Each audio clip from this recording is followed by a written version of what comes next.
Thank you, Howard Fineman. Joining us right now is Republican Senator Ron Johnson of Wisconsin. He's a member of the Senate Foreign Relations Committee and also the Homeland Security Committee. Senator, thank you for joining us. Can you go through the realities of Capitol Hill? Do they reflect the voters on the Democratic side who don't really want a ground war coming? On the Republican side, they're willing to accept a development of this war, an escalation. Where are the two parties, and why are we not getting a vote between now and the election? Well, we're not getting a vote because of the politics of the situation. But, Chris, you mentioned the key word, reality. The American people are accepting reality. They support President Obama's stated goal of defeating ISIS. Nobody relishes war. Certainly the American people don't. I don't. But, the fact is we haven't chosen to go to war with Islamic terror. They chose to go to war with us. And our only choice right now is, are we going to fight that war on the defense, or are we going to take the offensive here? Are we going to fight them overseas, or are we going to simply treat this as a law enforcement activity and just be a total defense and fight them here on our shores?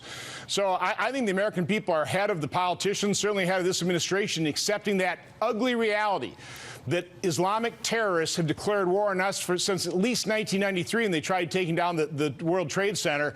And this is going to be a long, hard struggle. It's going to be difficult to defeat it. But here's where President Obama is absolutely right. In his UN speech, which I thought was very strong, he said that the Muslim community must rise up. They must publicly, visibly, loudly reject and renounce Islamic terror, this ideology. And that is, in the end, what's going to take. But that's going to take years. Well, let me ask you about war goals. We knew that Japan's goal was to knock us out of the Pacific with Pearl Harbor. They didn't want to invade the United States. They want to knock us out of the Pacific. And they thought they could do it. Turns out they got us into the Pacific even stronger. We went to war with them and took every island back till we got to them. Okay. The Germans, apparently what Hitler really wanted was most of Eastern Europe. He wanted Russia. He wanted to build a gigantic empire in the East. His Lebensraum, he called it. What do you think ISIS really wants? They want to throw us out of the Middle East. They want to establish a caliphate. What do they want with the United States in the United States? What I've never quite figured out, what is their goal as you see it? Their goal? Well, I mean, Islamic terror is trying to destroy the modern world. Don't ask me why to establish this caliphate. I don't think the leaders of ISIS are stupid.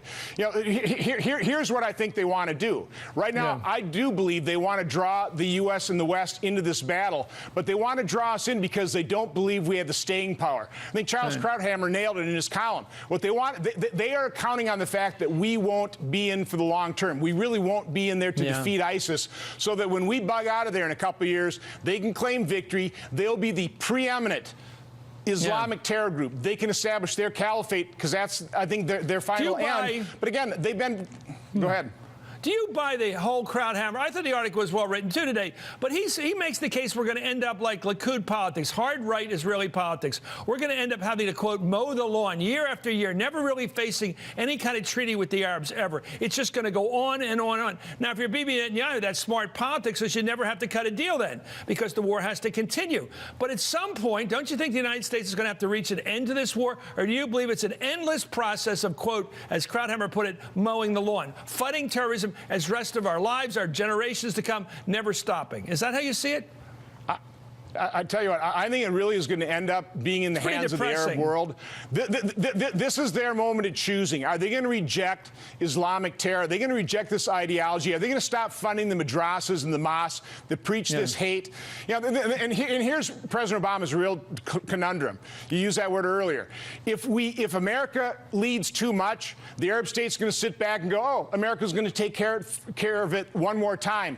If we don't lead enough, we won't be able to draw the Arab world into that coalition 100% committed. So it's a very fine line. I don't envy President Obama's task. But again, I really thought his UN speech was strong. He laid out the steps. We got to be realistic. We got to be honest with the American public, though. He was wrong in taking any action off the table. He was right in establishing the goal of defeating Islamic terror, first with ISIS and then around the world. And that's why this is going to be a long, tough slog. You just opened the question. Would you support ground troops if it came to it? If the military recommended it? Your party says they would, according to our polling. If that's what it takes to defeat ISIS, yes. We've got to support what it takes to achieve the goal that President Obama established. Keep coming back, Senator. Thank you very much. Senator Ron Johnson, Republican of Wisconsin. Thanks for having me on. A very interesting state, by the way, Wisconsin. Coming up,